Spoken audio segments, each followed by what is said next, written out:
सुप्रभात कक्षाया ग्रुप के सामान्य सदस्यों को मेरा प्रणाम।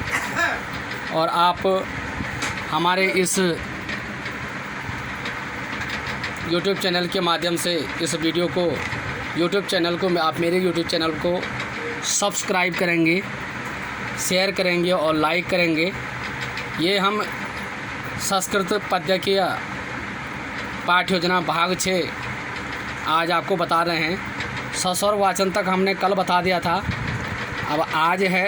कल हमने आपको बताया था केंद्रीय अनुभूति के प्रश्न के बाद सस्वर वाचन और शिक्षण लक्ष्य व्यावहारिक उद्देश्य, छात्र अध्यापक क्रियाएं, छात्र क्रियाएं, विधि ऑब्लिक प्रविधि ऑब्लिक सहायक सामग्री, श्यामपट्ट सारांश और मूल्यांकन। अब आज है सस्वर वाचन के साथ रसानुभूति के प्रश्न, क्योंकि जब बालक पहले उसको पढ़ेगा तभी वो रसानुभूति के प्रश्न बता सकता है। तो शिक्षण बिंदु है रसानुभूति प्रश्न, हाँ, और हिंदी में होता है रसानुभूति के प्रश्न, और संस्कृत में रसानुभूति प्रश्न विसर्ग। शिक्षण लक्ष्य ऑब्लिक व्यावहारिक उद्देश्य है ज्ञानात्मकम म हलंत। और छात्र अध्यापक क्रियाएं हैं। प्रश्न 1, प्रहार शब्द का उपसर्गो अस्ति। प्रहार शब्द कह उपसर्गो अस्ति। प्रश्नवाचक प्रहार शब्द विसर्ग कह विसर्ग उपसर्गो विसर्ग अस्ति प्रश्नवाचक। तो ये छात्र क्रियाएं हैं। प्र उपसर्ग अस्ति, उपसर्ग विसर्ग, प्र उपसर्ग अस्ति। और इसमें विधि ऑब्लिक प्रविधि ऑब्लिक सहायक सामग्री है वाचन विधि।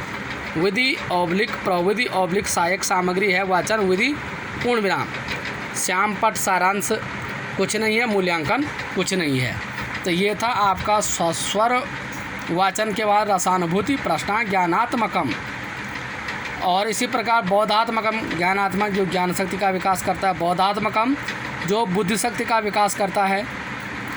और छात्र अध्यापक क्रियाएं प्रश्न 2 और बौद्धात्मकम का आपने खुद बनाना है, और यहाँ प्रश्नवाचक। और छात्र क्रियाएं यहाँ उत्तर आएगा और पूर्ण विराम आएगा। विधि ऑब्लिक प्रविधि ऑब्लिक सहायक सामग्री है, प्रश्नोत्तर विधि और पूर्ण विराम। और इधर से आपका श्यामपट्ट कुछ नहीं है और मूल्यांकन अभी कुछ नहीं है। फिर आता है शिक्षण बिंदु में रसानुभूति प्रश्न में शिक्षण लक्ष्य ऑब्लिक व्यावहारिक उद्देश्य सृजनात्मकम, ये मो हलंत, सृजनात्मकम मो हलंत। और ये छात्र अध्यापक क्रियाएं हैं। तो आपको भी फिर सृजनात्मक का प्रश्न आपने खुद बनाना है, प्रश्नवाचक लगाएंगे। और छात्र क्रियाएं छात्रों का उत्तर आएगा और यहाँ पूर्ण विराम लगाएंगे उत्तर समाप्ति पर। विधि ऑब्लिक प्रविधि ऑब्लिक सहायक सामग्री है, प्रश्नोत्तर विधि पूर्ण विराम लगाएंगे। श्यामपट्ट सारांश कुछ नहीं है। और अब मूल्यांकन। तो ये था सृजनात्मक। और मूल्यांकन में मैं भी आपका प्रश्न होगा, आप बच्चों से पूछेंगे प्रहार शब्द एक वाक्य निर्माण यंती। प्रश्नवाचक प्रहार शब्द से बनने वाले वाक्य का निर्माण कीजिए। तो ये आप बच्चों से कहेंगे और छात्र उत्तर देंगे। अब इसके बाद आता है आदर्श वाचनम। शिक्षण बिंदु आदर्श वाचनम किसके लिए? पुनरावृत्ति के लिए। यहाँ आपने सस्वर वाचन नहीं करवाना है, सिर्फ ये रसानुभूति को प्रश्न समझने के लिए। अब आदर्श वाचन आपने पहले कर दिया है, ये सिर्फ लेसन प्लान में लिखने के लिए, ताकि वह पुनरावृत्ति के प्रश्नों का उत्तर छात्र दे पाएँ। ये सिर्फ पाठ्य योजना में लिखना है, आप करना नहीं है। आदर्श वाचनम मो हलंत पिबंति ... खल सज्जनानाम मो हलंत पूर्ण विराम। शिक्षण लक्ष्य ऑब्लिक व्यावहारिक उद्देश्य है कौशलात्मकम मो हलंत। तो छात्र अपनी वाचन एवं श्रवण क्षमता का विकास करते हैं पूर्ण विराम। छात्र अपनी वाचन एवं श्रवण क्षमता का विकास करते हैं पूर्ण विराम। छात्र अध्यापक क्रियाएं। तो छात्र अध्यापक गति अल्प विराम लय अल्प विराम ताल का ध्यान रखते हुए उचित आरोह योजक चिन्ह अवरोह सहित भावानुकूल स्वर में आदर्श वाचन करता है पूर्ण विराम।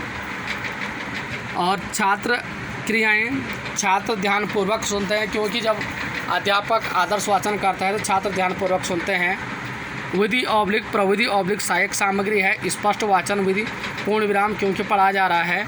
श्याम पट सारांश कुछ नहीं है और मूल्यांकन कुछ नहीं है। मूल्यांकन के जहां आपके थे 1 2 3 प्रश्न आप खुद बनाएंगे, जहां यहाँ सृजनात्मक के बाद तो यहाँ 1 2 3 प्रश्न आप खुद बनाएंगे। तो इतना आपको बता दिया है। अब इसके बाद का क्रम आता है पुनरावृत्ति प्रश्न। पुनरावृत्ति के प्रश्न विसर्ग, छात्राध्यापकः विसर्ग, पाठस्य पुनरावृत्त्यर्थ समग्र पाठस्य आधारेण अधोलिखितान् प्रश्नान् पृच्छामि। छात्राध्यापक छात्राध्यापक, पाठस्य पाठ से, पुनरावृत्त्यर्थ पुनरावृत्ति, समग्र पाठस्य आधारेण पाठ के आधार पर, अधोलिखिता निम्नलिखित प्रश्नान प्रश्न पृच्छति करता है, पूछता है। क्या पूर्ण विराम? तो पुनरावृत्ति के प्रश्न में प्रश्न नंबर 1, कह स्वयमेव पिबन्ति नाभः, प्रश्नवाचक। ये बच्चे उत्तर देगा, फिर बच्चे को बिठाना है। जो बच्चा उत्तर नहीं दे पाता दूसरा बच्चे को उठाना है, और उस बच्चे को तब तक नहीं बिठाना जिसने उत्तर नहीं, जब तक वह रिपीट ना करे। और अतिशयोक्ति के शब्द छात्रों को कहने हैं। शाबाश, बहुत अच्छा, वेरी गुड। कहीं हिंदी संस्कृत में नहीं बोलना है। प्रश्न 2, पुरुषे विसर्ग सदा, कह विसर्ग, कर्तव्य विसर्ग, प्रयत्नं कुर्वन्ति, प्रश्नवाचक। पुरुषे सदा कह कर्तव्य प्रयत्नं कुर्वन्ति, प्रश्नवाचक। प्रश्न 3, परोपकाराय सतां विभूतयः, परोपकाराय सतां विभूतमः, प्रश्नवाचक। अब आता है श्यामपट सारांश। श्यामपट सारांश, क्योंकि संस्कृत है, सारांश विसर्ग। तो छात्राध्यापकः विसर्ग, छात्रेभ्यः विसर्ग, श्यामपट कार्यं मोहलंत एव उत्तरपुस्तिकायां मोहलंत लेखनस्य आदिश्यते। तो छात्राध्यापक छात्राध्यापक छात्रेभ्यः छात्रों को श्यामपट कार्यं श्यामपट कार्य को उत्तर पुस्तिकायाम उत्तर पुस्तिका में लेखनस्य लिखने को आदेशयते आदेश करता है। और श्यामपट भी किस प्रकार बनेगा? जैसे दिनांक नाम विद्यालय, जो दिनांक यहाँ शुरू में डाली है, जो दिनांक आपने फर्स्ट में डाली है वही दिनांक आएगी। उदाहरण के लिए आप फर्स्ट में है 29/9/2014, नाम डाले हैं आपने राकेश नथवाल, विद्यालय हो विसर्ग राजकीय इंटर कॉलेज राजकीय इंटर कॉलेज लंगासू, दिनांक किस प्रकार लिखा है? विषयो विसर्ग, उप विषयो विसर्ग, प्रकरणम मोहलंत, संस्कृत विषयो संस्कृतम मोहलंत, उप विषयो पद्यम, प्रकरणम सूक्ति मौक्तिकम। यहाँ भी आपका रेखांकित होगा और पीछे श्यामपट में भी रेखांकित। कक्षा 9वीं कालांश द्वितीया, अवधि 40 मिनट। तो ऐसे ही आपका यहाँ भी होगा, प्रकरणम सूक्ति मौक्तिकम, ये आपका अंडरलाइन होगा। तो इस प्रकार दिनांक नाम विद्यालय, विषयो उप विषयो प्रकरणम, और कक्षा कालांश अवधि, विषयो विसर्ग, दिनांक किस प्रकार लिखा है? नाम पर विसर्ग, विद्यालय विसर्ग, प्रकरणम वो हलंत मोहलंत, विषयो विसर्ग उप विषयो विसर्ग, विषयो विसर्ग। अब इसी में कठिन शब्द लिखना आपने श्यामपट पे खाली नहीं छोड़ना है, इसके नीचे आपने 2-3 लाइन लिखनी है। आपको बताया था गुण युक्त हो विसर्ग, गुणों से युक्त। आरंभ गुरवी, आरंभ में लंबी, क्षयिणी घटती स्वभाव वाली, वृद्धिमती लंबी हुई। तो ये आपका श्यामपट सारांश आया। और श्यामपट सारांश आपका ये काला चार्ट आप चस्पा करेंगे जैसे हमने लगाया है 12-13 लाइन को, और इसको इस प्रकार चस्पा करेंगे, आप देख रहे होंगे। और इस पर वाइट पेन से, सफ़ेद पेन से लिखेंगे। अब फिर आता है जब श्यामपट सारांश बच्चे उतारते हैं तो निरीक्षण कार्यम मोहलंत। तो टीचर क्या करता है? छात्राध्यापक विसर्ग पूर्ण कक्षाया विसर्ग, निरीक्षण विसर्ग, कार्यम मोहलंत, अपि च करिष्यामि अल्प पूर्ण विराम। छात्राध्यापक और छात्राध्यापक पूर्ण कक्षा या पूरी कक्षा में निरीक्षण घूमकर कार्यम बच्चों के द्वारा किए गए कार्य का अपिचौ करिष्यामि में निरीक्षण करता है। अब गृह कार्य मोहलंत, छात्र अध्यापक छात्रों को गृह कार्य है तो प्रश्न लिखाता है, अल्पविराम एवं दिए गए प्रश्न घर से करके लाने हेतु तो निर्देशित करता है, पूर्ण विराम। छात्र अध्यापक छात्रों को गृह कार्य हेतु तो प्रश्न लिखाता है एवं दिए गए प्रश्न घर से करके लाने हेतु लाने हेतु निर्देशित करता है।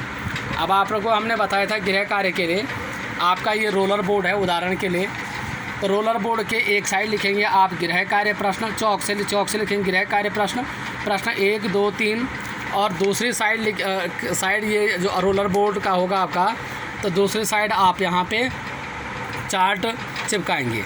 ये किससे? सेलो टेप से। एक यहाँ चिपकाएंगे, दूसरा यहाँ, तीसरा यहाँ, चौथा यहाँ, और श्याम पट के और इसके बाहर फिर आप अखबार लपेटेंगे ताकि आपका जो भी प्रकरण आपका चल रहा हो। अब हम गृह कार्य के समय आपने इस साइड पलटा दिया तो आपका जो चार्ट का नंबर आएगा तो आपने इस साइड पलटा दिया। श्याम पट के बराबर में एक चौक होनी चाहिए। तो गृह कार्य के प्रश्न है अस्य श्लोके व्याख्या स्वपुस्तिका लिखन्ति, प्रश्नवाचक। अस्य श्लोके, इस श्लोक की व्याख्या स्व अपनी उत्तर पुस्तिका लिखन्ति, अपनी उत्तर पुस्तिका में लिखिए, प्रश्नवाचक। अब एक ही प्रश्न दिया है क्योंकि प्रश्न बड़ा है नहीं तो गृह कार्य के 2-3 प्रश्न आते हैं। संदर्भ विसर्ग, उत्तराखंडी विद्यालय विसर्ग, संस सौ के ऊपर अनुस्वार, संस्कृतम मो हलंत से सुमी कोष्टक में नवम मोहलंत कक्षायः विसर्ग पूर्ण विराम। तो उत्तराखंडी विद्यालय संस्कृतम से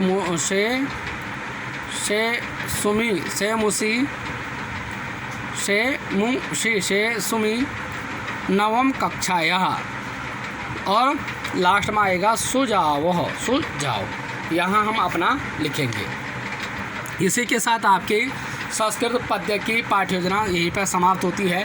जहाँ आपको लगता है कि हमारे द्वारा कोई गलती है तो आप उसको स्वयं शुद्ध करेंगे, चाहे विसर्ग हो चाहे कोई शब्द हो। और आप मेरे YouTube चैनल को सब्सक्राइब ज़रूर करें और पाठ्य योजना के क्रम आप न भूलें। जैसे पूरे क्रम मैंने हिंदी में आपको लिख के दिए थे, हिंदी पद्य वाले में वही संस्कृत के भी हैं। और पुनः हम अगले पाठ्य योजना के साथ मिलेंगे। हिंदी संस्कृत काव्य का यहीं पर पाठ्य योजना समाप्त होती है। धन्यवाद, नमस्कार।